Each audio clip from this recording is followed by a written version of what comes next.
In his speech, Romualdez basically said three things. First, he said, For a long time, I chose to remain silent. I did so out of respect for the legal process. I did so because I did not want to add more noise to an already divisive issue. hindi nga siya nagsalita.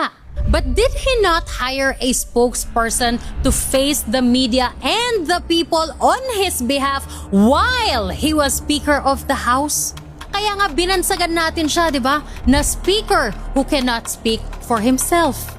Not only did his Congress hire Princess Abante to be the first ever House spokesperson in 2025, he also hired Ace Barbers to be his personal spokesperson.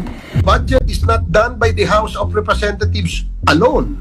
It is done by both the houses, the Senate and the House of Representatives. So why put the blame on the people in the House of Representatives? Nakailang interview si Barbers to defend him.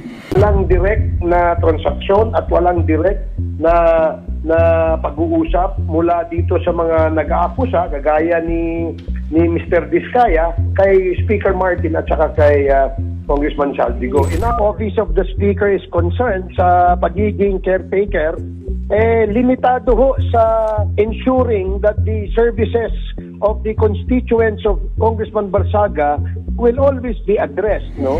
And this is on top of his colleagues in Congress like Judas Idre, Paulo Ortega, even Benny Abante defending him on many occasions and saying good things about him like he is saint to them.